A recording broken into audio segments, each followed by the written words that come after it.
कल्याण के लिए प्रश्न करते हैं। सूत जी सौनकादि ऋषियों के भाव सुनकर के, प्रश्न सुनकर के अब यहां से कहना प्रारंभ करते हैं। सर्वप्रथम तो अपने गुरुदेव श्री शुकाचार्य जी को वंदन करते हैं। यम प्रव्रजन्तमनुपेत अपेत कृत्यम द्वैपायनो विरह कातर्याजुहाव पुत्रेति तन्मयतया तरवोभिनेदु स्तम सर्वभूत हृदयं मुनिमानतोऽस्मि। श्री सुखदेव जी को प्रणाम किया। बंधुओं, एक बात हमारी बहुत ध्यान से सुनिएगा। जीवन में गुरु निष्ठा को, अभी गुरु पूर्णिमा आने वाली है, गुरु निष्ठा को जीवन में एक पतिव्रता नारी की तरह पालन कीजिए। कई बार ऐसा होता है कि इस संसार में प्रभावजन्य कई महापुरुष हमारे सामने आते हैं जिनको देख करके हमें अपने गुरु थोड़े कम लगने लगते हैं। अरे इनका प्रभाव ज्यादा है, पहले मिल गए होते तो इनको गुरु बनाते। आपको हम सत्य बता दें, जैसे ही आपके मन में ये भावना आती है कि ये श्रेष्ठ हैं, उसी समय आपका भजन घटने लगेगा, आपकी सेवा घटने लगेगी, ठाकुर जी के प्रति जो आपका भाव है वो नष्ट होने लगेगा। यदि आपके गुरुदेव चतु वैष्णव संप्रदाय से और मूल सिद्धांतों से थे, तो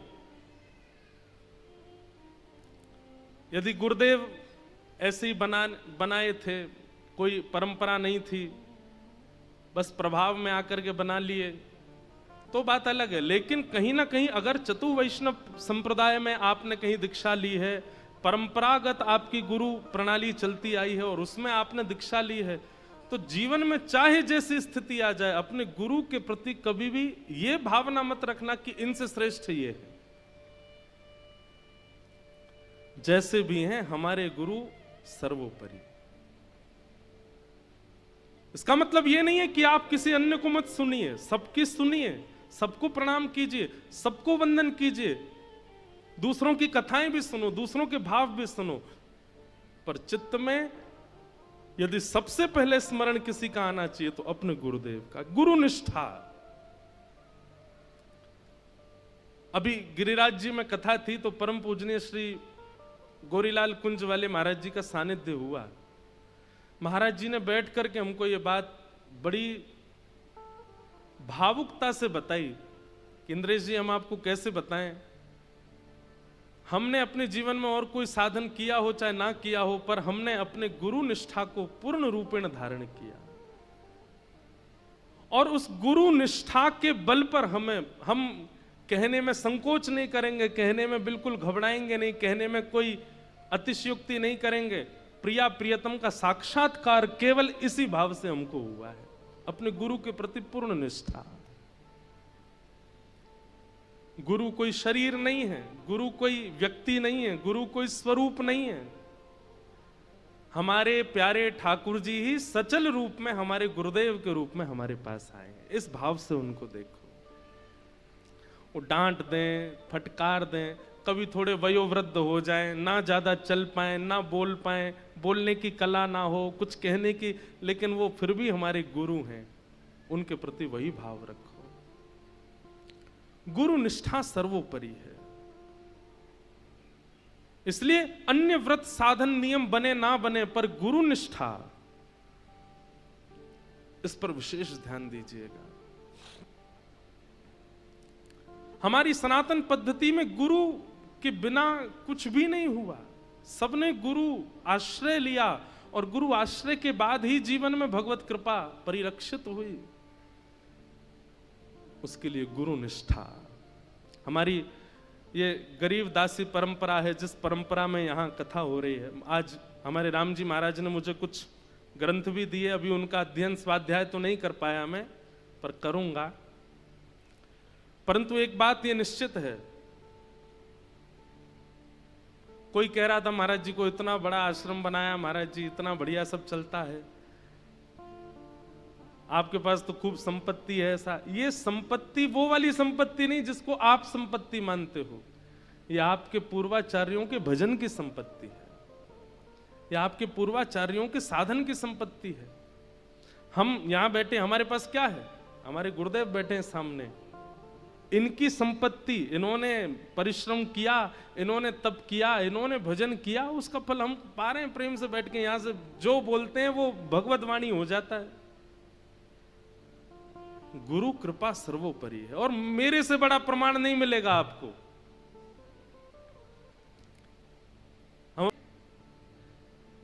गंगा जी इस बात का प्रमाण है। दिलीप के तप करने से गंगा जी नहीं आई। उनके वंश में कितने लोगों ने आकर के गंगा जी की तपस्या की, लेकिन गंगा जी का प्रादुर्भाव तभी हुआ जब 3-4 पीढ़ियां तप करके चली गई। भगीरथ आए और भगीरथ ने तप किया, मां गंगा पृथ्वी पर आ गई और नाम भागीरथी पड़ गया। लेकिन वास्तविकता तो यहां भागवत जी में बताई गई है कि तप केवल भगीरथ ने नहीं किया, उनकी 4 पीढ़ियां निकल गई हैं गंगा जी को बुलाने में। यहां भी परंपरा, गुरु परंपरा। हम और आप सब तो केवल एक वक्ता को बोलते हुए देख रहे हैं, लेकिन उसके पीछे कितने गुरुओं का आश्रय है, कितने गुरुओं का तप है। केवल एक काम कीजिए, अपने गुरु के प्रति पूर्ण निष्ठा रखो, पूर्ण भाव रखो। वो जैसे भी हैं उनके प्रति यही रखो कि यही हमारे चलते फिरते जगन्नाथ जी। आज जो जगन्नाथपुरी नहीं गए होंगे, यदि अपने गुरुदेव के समीप बैठे हो तो अपने गुरुदेव के युगल चरणों में ही पुष्प अर्पित करना और उन्हीं को जगन्नाथ जी मान करके उन्हीं की आरती कर लेना। आप ही हमारे जगन्नाथ जी हो, आप ही हमारे वंदनीय हो। गुरु निष्ठा। श्री सूत जी महाराज ने अपने गुरुदेव का स्मरण किया और तत्पश्चात अब यहां से सूत जी कहना प्रारंभ करते हैं। एक बहुत सुंदर बात यहां कहते हैं, सवै पुंसां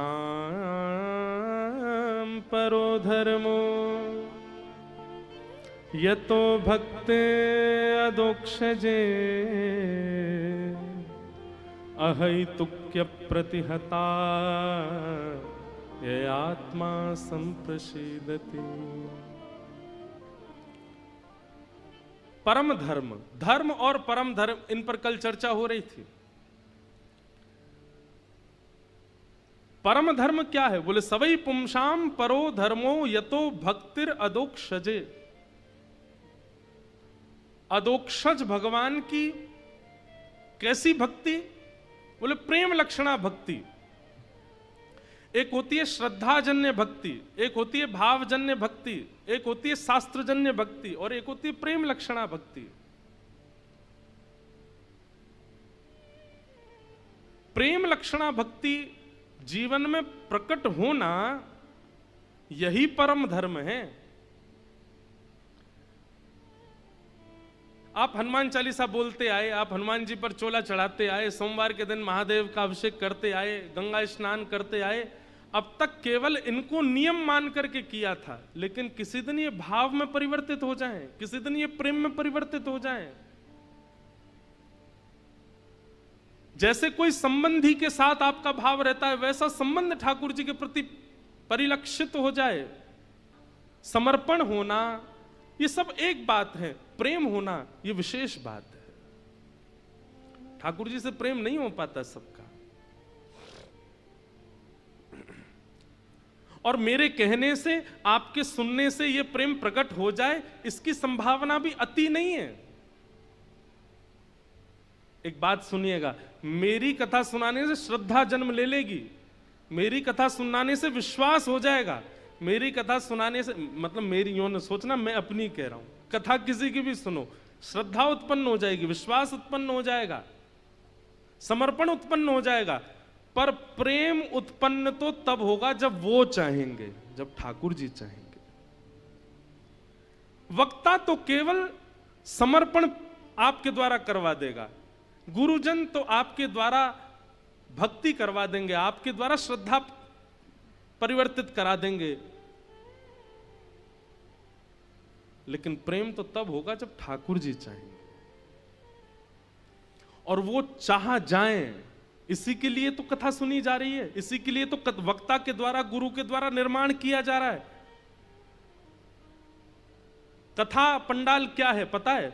बहुत ध्यान से सुनना, एक भाव मन में आ रहा है। कथा पंडाल क्या है? श्रृंगार ग्रह। क्या है? श्रृंगार ग्रह। और यहां वक्ता अपने गुरु के द्वारा प्राप्त किए हुए ज्ञान से, भक्ति के और भाव रूपी इन श्रृंगार यत्नों से आपका श्रृंगार कर रहा है। श्रोता ये सारे श्रृंगार कराने बैठे, सबका श्रृंगार कर रहा है। यहां श्रृंगार कराने के बाद श्रृंगार किया क्यों जाता है? किसी को रिझाने के लिए। और यहां वक्ता जब श्रृंगार कर देता है तब आप लोग जाओगे, फिर राधा रमन जी जाओगे, राधा वल्लभ जी जाओगे, बद्रीनाथ जाओगे, जगन्नाथपुरी जाओगे, उनके सामने जाओगे, तब आपके उस श्रृंगार को महाप्रभु जी देखेंगे। अगर उस श्रृंगार से वो रीझ गए तो आप में प्रेम उत्पन्न हो जाएगा, और यदि अभी भी श्रृंगार में कटौती रहेगी तो बार बार कथा और सुननी पड़ेगी। समझ में आई बात? जब तक संसारी भाव से नहीं समझाओ नहीं समझ आती है। कोई लड़का वाले आ जाएं घर पे देखने लड़की को, तो लड़की उस दिन बढ़िया वाला श्रृंगार करने जाती है, उसको हम भा जाएं तो हमारा ब्याह होगा। बाकी के दिन चाहे जो भी पहले, उस दिन सबसे महंगा वाला कपड़ा पहनती है। उस दिन ऐसा मत सोचना मुझे अनुभव है, तो मैं ऐसे ही बता रहा हूं, तो देखी सुनी बात है। उस दिन सबसे बढ़िया वाला वस्त्र पहनेगी, श्रृंगार करेगी, और वो ऐसा अपने आप को निर्माण करती है कि जो मेरे होने वाले जो पति देव उनको मैं भा जाऊं, हमारी सासू माँ ससुर जी को मैं भा जाऊं, तो मुझे वो स्वीकार करें। लेकिन कई बार ऐसा होता है कि जो आए हैं देखने वाले उनको शायद नहीं भाया, तो वो बाद में फिर मना कर देते हैं, अभी भाया नहीं। लेकिन एक बात और, ऐसा नहीं है कि किसी को नहीं भाओगे, किसी को तो भा जाओगे, इसलिए घूमते रहो। राधा रमन जी को नहीं भाई तो राधा वल्लभ जी को भा जाओगे, राधा वल्लभ जी को नहीं भाई तो बिहारी जी को भा जाओगे, उनको नहीं भाई तो राधा मदन मोहन जी को भा जाओगे, जगन्नाथ जी, किसी को तो भाओगे। लेकिन भाना ना भाना ये उन पर निर्भर करता है। इसलिए यहां इतनी सचेत होकर के बैठिए कि वक्ता के द्वारा जो शब्द हमारा श्रृंगार करने आए हैं मन का, वो श्रृंगार से कहीं हम चूक ना जाएं। क्योंकि अगर वो श्रृंगार श्रेष्ठ हो गया तो ठाकुर जी को भा जाएंगे, ठाकुर जी को प्रिय लग जाएंगे। और जिस दिन ठाकुर जी को प्रिय लग गए तो यह परम धर्म प्रकट हो जाएगा। क्या? यतो भक्तिर अदोक्षजे, अदोक्षज भगवान की प्रेम लक्षणा भक्ति प्रकट हो जाएगी। मीराबाई प्रेम लक्षणा भक्ति के अधिकारिणी हैं। सूरदास, कुंभनदास, रैदास, कृष्णदास, हमारे माधव दास जगन्नाथ महाप्रभु के परम भक्त, बलराम दास जगन्नाथ जी के भक्त, जगन्नाथ भगवान के भी पंच सखा हैं, उनमें एक माधव दास, एक बलराम दास, एक रघुनाथ दास, ऐसे 5 सखा हैं। ये सब प्रेम से भजने वाले हैं जिनको ठाकुर जी ने स्वीकार कर लिया, उनकी प्रेम लक्षणा भक्ति पर स्वीकार कर लिया। तो यहां पर सूत जी कहते हैं कि भैया कथा सुनने के पीछे एक ही उद्देश्य रखो कि हमारे चित्त में प्रेम लक्षणा भक्ति प्रकट हो। और प्रेम लक्षणा भक्ति प्रकट होगी तो स्वर क्या निकलेगा मुख से? मेरो मन वृंदावन में अटके, मेरो मन वृंदावन में अटके, मेरो मन हरि चरणन में अटको, मेरो मन हरि चरणन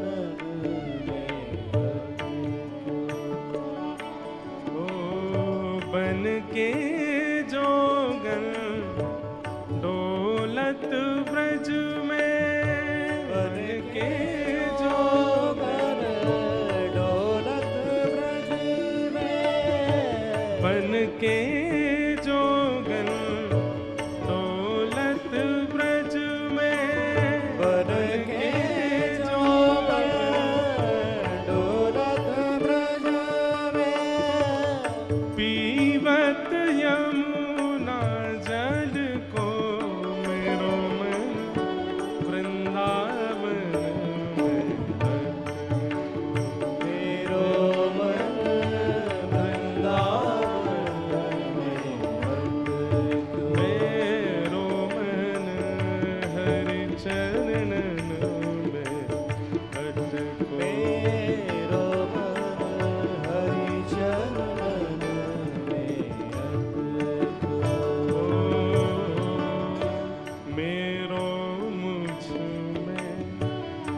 कुछ ना मोहन मेरो मुझमें कुछ ना मोहन तेरी मिट्टी तेरो कण कण तेरी बेटी तेरो कण कण वृंदावन की कुंज गलिन में वृंदावन की कुंज गलीन में वृंदावन की कुंज गलिन में वृंदावन की कुंज गलीन में मिल जाओ प्रभु मुझको मेरो में वृंदावन मेरो मन वृंदावन में हे मेरो मन हरि चरण में ओ मेरो मन हरि श्री चरण वृंदावन में हरि लाल की करताल बजा के गाओ। ये प्रेम लक्षणा भक्ति का स्वर है।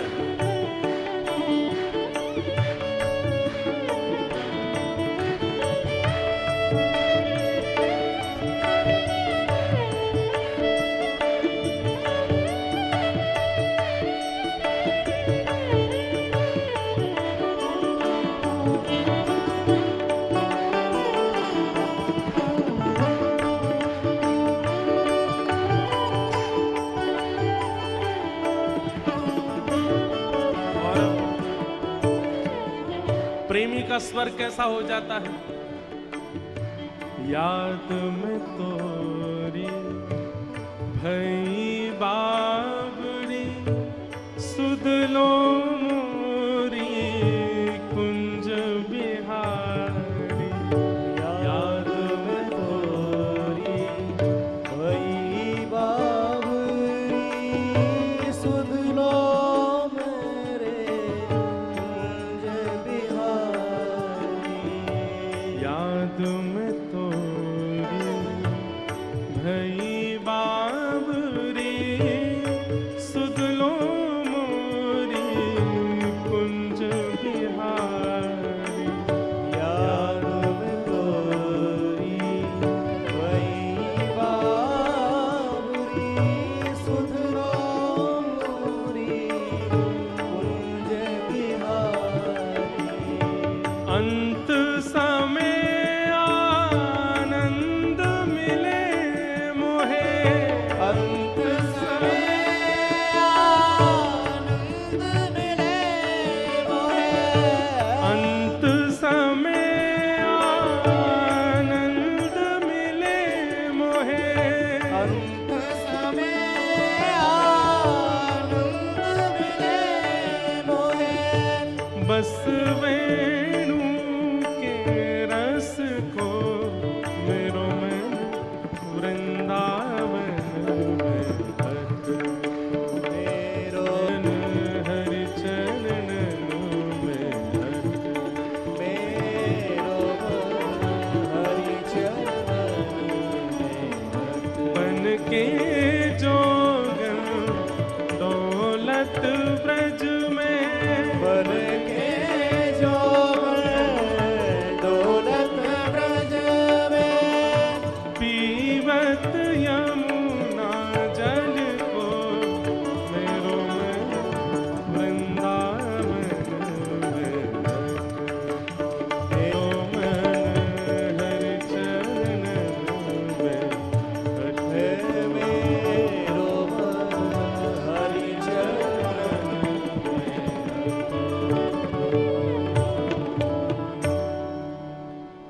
प्रेम लक्षणा भक्ति है। जहां पर कोई कामना नहीं है ठाकुर जी से, केवल और केवल बस प्रेम है। सूरदास जी के जैसा, मीराबाई के। सूरदास जी को ठाकुर जी दिख गए, नेत्र नहीं है सूरदास जी के पास, लेकिन ठाकुर जी प्रकट हो गए और प्रकट होकर के सूरदास जी को नेत्र दे दिए। नेत्रों से ठाकुर जी के सर्वांगीण अंग का दर्शन करने के बाद सूरदास जी ठाकुर जी से कहते हैं, हे नाथ एक वरदान दे दो। भगवान कहते हैं हमने नेत्र दे तो दिए। बोले ये आपने दिए, मैंने नहीं मांगे थे, ये आपने दया करके दिए हैं, पर मेरी याचना नहीं है।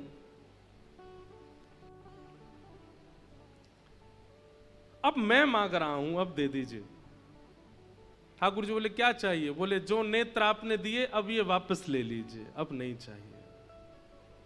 आपको देख लिया, बस इन नेत्रों में आप विराज गए, अब किसी अन्य को देखने की चाह नहीं, इच्छा नहीं। बिल्लु मंगल, ये प्रेम लक्षण भक्ति वाले वैष्णव हैं। सूरदास, विल्लु मंगल जी तो सुंदरता कहीं भी देखते तो उनको इतना चाव होता देखने का, लेकिन एक घटना ऐसी घटी जीवन में कि उसके बाद अपने नेत्र सुई से अपने आप ही फोड़ लिए। श्री विल्लु मंगल जी का एक श्लोक पूज्य पिताजी महाराज और हम मंगलाचरण में बोलते हैं।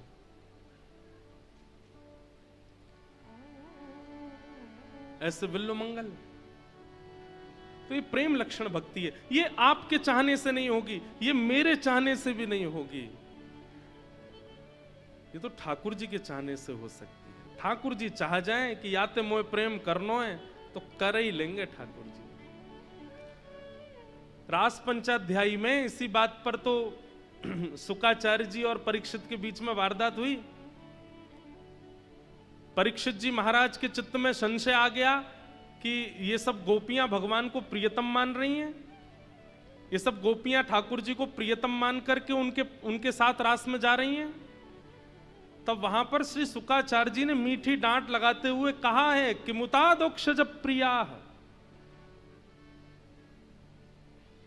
बोले तुम क्या सोचते हो केवल ये ठाकुर जी से प्रेम करती हैं? अरे ठाकुर जी से अपनी चाह से कोई प्रेम नहीं कर सकता, ठाकुर जी जिससे प्रेम करते हैं वही ठाकुर जी से प्रेम कर सकता है।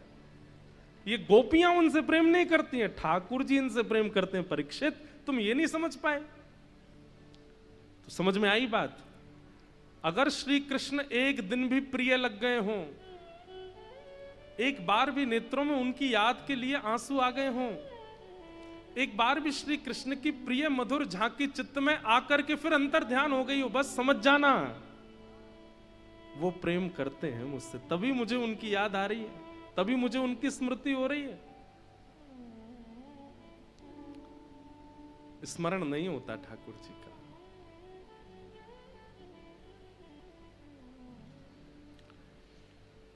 सूत जी कहते हैं यतो भक्तिर अदोक्षजे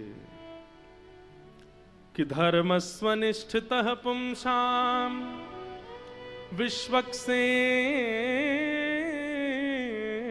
कथासु यः नोत्पादय दधिरतिम श्रम एव हि केवलम। बहुत अच्छी बात। यहां पर कहते हैं कि आपने जीवन में चाहे जितने साधन किए हों, जितनी तीर्थ यात्राएं करी हों, जितने भी भगवत साधन बताए गए हैं, यज्ञ हो, हवन हो, तीर्थ यात्रा हो, नदी स्नान हो, सबकी अपनी महिमा है। लेकिन आपके इन समस्त भावों को ठाकुर जी ने स्वीकार किया, इसका क्या प्रमाण है आपके पास? आप प्रमाण रूप में फोटो खिंचवाते हो। हम बद्रीनाथ गए थे, हम केदारनाथ गए थे, हम गंगोत्री गए थे, यमुनोत्री गए थे, हम जगन्नाथपुरी गए थे, वृंदावन गए थे। लेकिन आपके इन सब तीर्थ यात्राओं से, आपके सोमवार के व्रतों से, आपके एकादशी के व्रतों को, आपकी समस्त उत्सवों को, आपकी समस्त प्रस्तुत करने वाली क्रियाओं को ठाकुर जी ने स्वीकार किया, इसका क्या प्रमाण है? मान लीजिए, इधर देखो सब लोग, मान लीजिए मृत्यु के बाद चित्रकेतु बोलने लगे, भाई देखो तुमको थोड़े दिन के लिए नरक तो जाना पड़ेगा। आप कहोगे ऐसे कैसे चले जाएंगे, हमने तो इतना पुण्य किया था नीचे जमीन पे, तो चित्रकेतु कहेंगे प्रमाण दो, तो वहां फोन थोड़ी होगा आपके पास, इंस्टाग्राम पे देखो हमारी फोटो, ये देखो हमने जप किया, हमने अनुष्ठान करवाए, देखो हमने यज्ञ किया। वहां फोन नहीं चलेगा, नेटवर्क नहीं आते वहां पे। ये सारे प्रमाण पृथ्वी पर चल जाएंगे, वहां कोई प्रमाण नहीं चलता है। वहां तो वही प्रमाण है जो ठाकुर जी ने स्वीकार किया, और ठाकुर जी ने आपके द्वारा प्रदत्त की गई सेवा को स्वीकार किया, इसका क्या प्रमाण है? कितनी अच्छी बात कहते हैं, नोत्पादयेद अधिरतिम श्रम एवहि केवलम। बोले किसी सत्संग में जाकर के बैठो, कहीं कथा चल रही हो, कहीं सुंदर वृंदावन के हरिद्वार के वक्ता आए हो, बैठो थोड़ी देर ठाकुर जी का सत्संग श्रवण करो। अगर सत्संग श्रवण करते करते उसमें रुचि बन रही हो और सत्संग में भाव सुनाने वाले वक्ता की वाणी से हृदय में परिवर्तन की भावना मन में आ रही हो, इच्छा हो रही हो श्रवण करने की प्रबल, समझ जाओ हमारे द्वारा किए गए एकादशी, तीर्थ यात्रा, सारे नियम साधन सब ठाकुर जी स्वीकार कर रहे हैं। सत्संग में रुचि बनना, भगवत वाणियों में रुचि बनना, आचार्य चरणों की वाणी में रुचि बनना, ये इस बात का प्रमाण है कि ठाकुर जी आपके भाव स्वीकार करते हैं। और यदि वहां रुचि नहीं बनती है आपकी, कथा में बैठे बैठे यूं ही देख रहे हैं कब बजेंगे 7, कब हो पूरी, मम्मी चलो ना बहुत देर हो गई यार, क्या अभी तो शुरू हुई है, चलने दे, ऐसी भावना मन में आती है। कहीं ना कहीं सत्संग जो है, परसों मैंने नामापराध बताए थे ना, उन नामापराधों में ऐसी भावना एक बताई गई है कि वक्ता के द्वारा कही गई वाणी ऐसी लगती हो, ऐसी बड़ा चढ़ा के बोलते हैं, इतना कुछ है नहीं है, ऐसी बात मन में आती हो तो ये समझ जाइए कि आपके द्वारा किए गए सब साधन ठाकुर जी देखते भी नहीं है उनकी ओर, इसीलिए रुचि नहीं बन रही है कथा में, सत्संग में।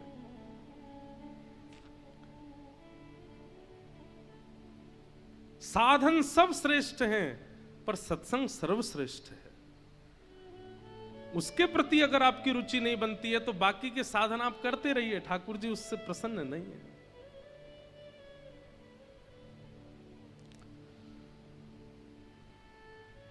सूत जी महाराज प्रवचन करते हुए अपने भाव बता रहे हैं, अनेक भावों की पुष्टि करते हुए भगवान के अवतारों का वर्णन किया। तत्पश्चात श्रीमद् भागवत जी की रचना वेदव्यास जी महाराज ने ब्रह्म नदी सरस्वती के तट पर कैसे की, इस विषय का प्रतिपादन किया। वेदव्यास जी महाराज ने अनेक ग्रंथ लिखे, लेकिन मन में शांति नहीं है, असंतोष है, असंतुष्टि है। तभी वहां नारद जी का आगमन हुआ और नारद जी महाराज ने आकर के व्यास जी के मुखमंडल को देख लिया कि आप बड़े चिंतित बैठे हैं। व्यास जी महाराज बोले, देखिए मैंने इतना सब कुछ लिखा, लेकिन मेरे हृदय को फिर भी शांति नहीं है, मेरे फिर भी हृदय को संतुष्टि नहीं है। एक बात याद रखिएगा बंधु, अत्यंत परिश्रम करने के बाद, अत्यंत लगन और मन से करने के बाद भी अगर असंतुष्टि का अनुभव अपनी क्रिया के प्रति होता है तो उसके पीछे कारण क्या है वो यहां बताया गया है।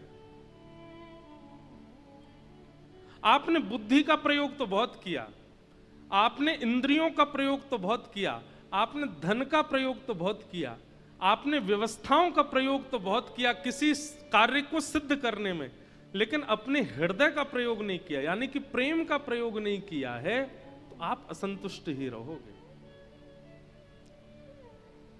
कितना भी भार भोजन कर लीजिए, पर संतुष्टि घर की दाल और रोटी में ही आती है जो माँ बना के। अब ये बात हम इसलिए कह रहे हैं क्योंकि बाहर ज्यादा रहते हैं ना,